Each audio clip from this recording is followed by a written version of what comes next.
All right, guys, we're back underway here. We're going to look at the drive that proves this Oklahoma defense has things to work on, has flaws, is human. The way they've dominated through these first 5 weeks is just unbelievable, and it's backed up in stats. It's backed up on the tape. I mean, like they're just, if they're not a top 5 unit in the country, I don't know who is. Like they're just very good. Here, I mean, and again, this is kind of like some of the stuff we've talked about early on. Just one mistake here, one mistake there, and it ends up costing Oklahoma. So here, what you're going to have is Reggie Powers. Looks like maybe he's just a little slow on his break here. That would just, again, I'm not an expert on defensive back technique or anything like that, but just my read on watching it, that's what I see. All right, so we'll watch here. They're going to just run. He's going to cut across Reggie Powers' face.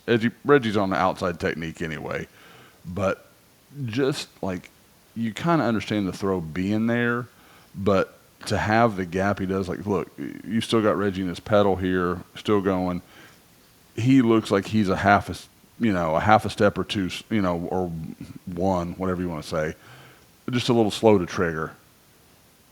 And it, results in maybe their biggest play of the day. But again, good effort for him. That's, I mean, I guess it shouldn't be surprising considering that's their number one, but Kent State, their most dynamic weapon here, and Reggie Powers able to track him down, stop it from being a bigger play than it was, and could have been really dangerous. And you see Jaden Hardy almost immediately talking to him. Looks like they're just not on the same page. Yeah, here you see it.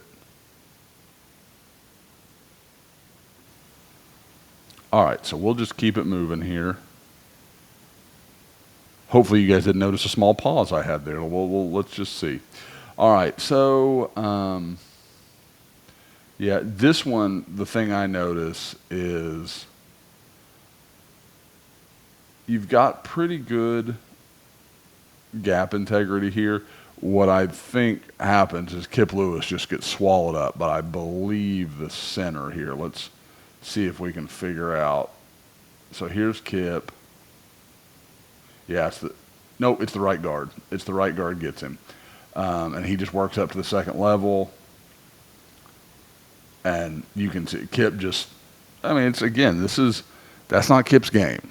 Lining up and taking on guards, head up, and that, like he's going to be quick. He's trying to work around him, get around him, because I mean, as much mass as Kip has added to his frame, he's not a guy that wants to be living like Kobe McKenzie. Kobe McKenzie can live that life. That's going to be tough for Kip Lewis to do.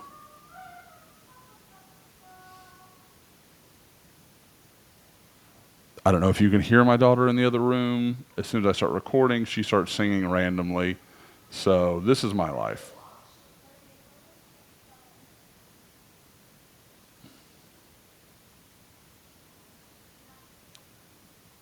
Here, decent run stop. Let's see, who's that? Is that Taylor Wine with some penetration there? Yeah. Look at him just kind of press off that. Is it tight end? Yeah. And again, that's something we used to say for years about OU blocking other defensive ends. Like, oh, OU's tight end can't block. It shouldn't be blocking that guy. Blah blah blah blah blah.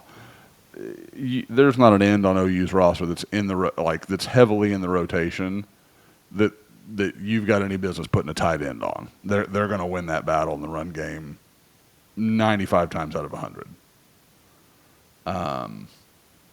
So again, well done to Miguel Chavis in that room and all that they've put in there. I know we talk a lot about the defensive tackles. Defensive ends are a really good group and really deep and consistent. Something I noticed here, and I think this is the play. No, it's not. I'm wrong.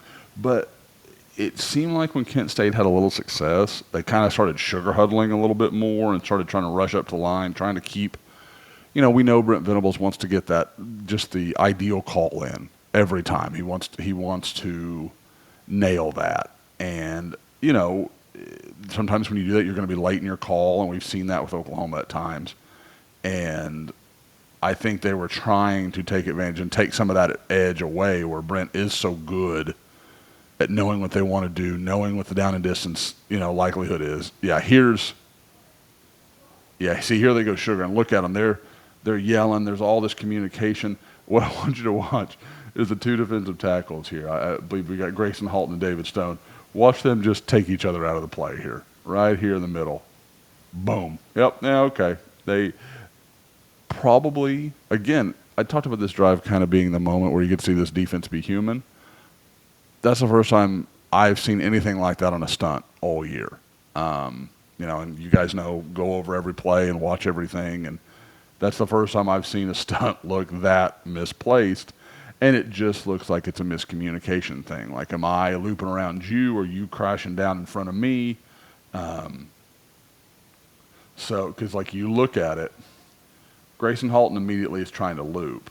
David Stone is expecting him to crash down, and he's going to loop around. I don't know which one's right. I don't know who, without knowing the call, I don't know how you could know that. But they just miss and end up crashing into each other. Even still, this takes a heck of a throw. Look at, Kip Lewis right there underneath. You've got guys over the top. That is not easily done. And in coverage, if I'm Oklahoma, I say, okay, I'll make you make that throw 10 times out of 10. If you make it, hey, good on you. We'll go on to the next play. Coverage is good there. That's not, I talked a little bit in the idiot thread on the board on the Crimson Corner at Soonerscoop.com. Yeah, shameless plug. About what you need to do, what I wanted to look at with some of the coverage stuff. I got no problem with that coverage. I'm sure Brent Venables and Jay Valai and Brandon Hall, I'm sure there's stuff they want to talk about there, but I don't think that's a problem for the coverage. Now, this one, I do feel differently about. So to me, let's see. Okay, so you've got Jaden Hardy. He's going to pick up this corner. I guess I don't know what you. It's basically a post route, but it's headed to the corner. It's just a different direction. He's not headed to the post. So, but he just crosses it. Probably. Let's see. Yeah, you can tell Kendall Daniels trying to get a hand on him, reroute him a little bit. And when he doesn't, that guy just has a full head of steam, and Jaden Hardy's got to pick him up in the secondary. And I don't think, whatever else you could say for Jaden Hardy, he's going to talk to you, man. He's going to let you know if there's something not done. I like that level of accountability. But with Jaden, I think he is such an instinctual and natural player. I think he's going to get into some plays where he should, he's going to make plays maybe where others wouldn't. At the same time, I don't know that he's a plus athlete back there at times. So I wonder sometimes if he gets in man-on situations like that, I wonder if people will go at him a little bit. And, we'll have to see if that's something that consistently is an issue.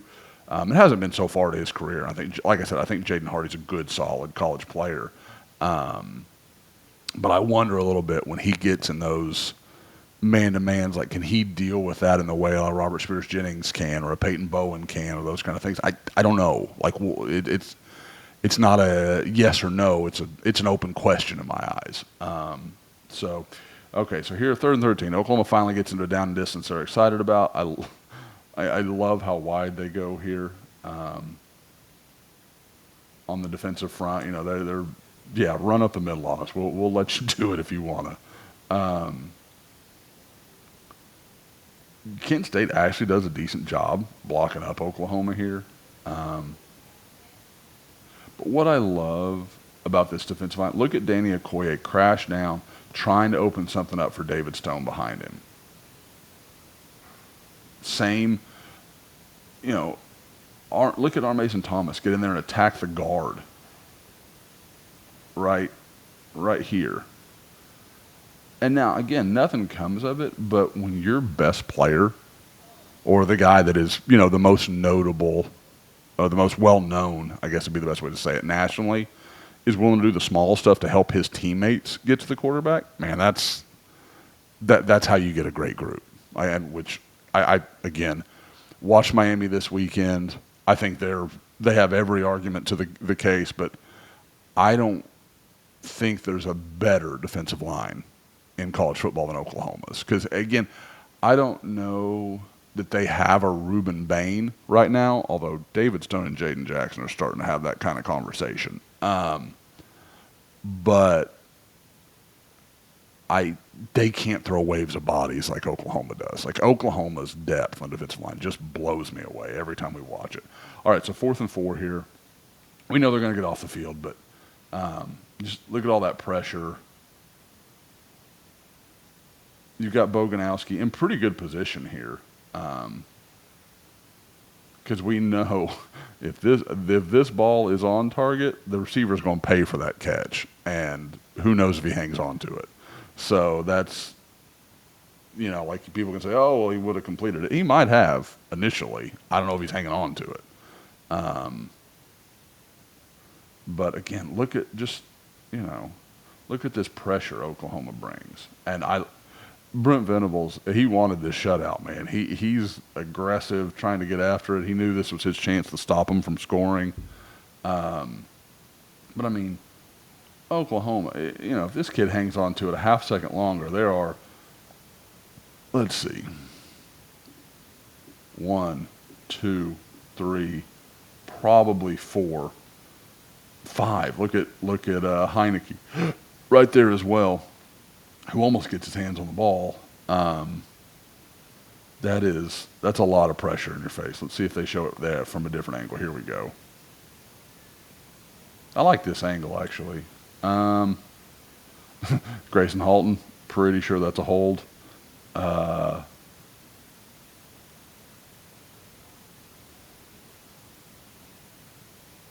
Yeah. So again, far from what Oklahoma wants out of their defense, but they stiffened when they had to, and it was really the only time all game Kent State threatened Oklahoma.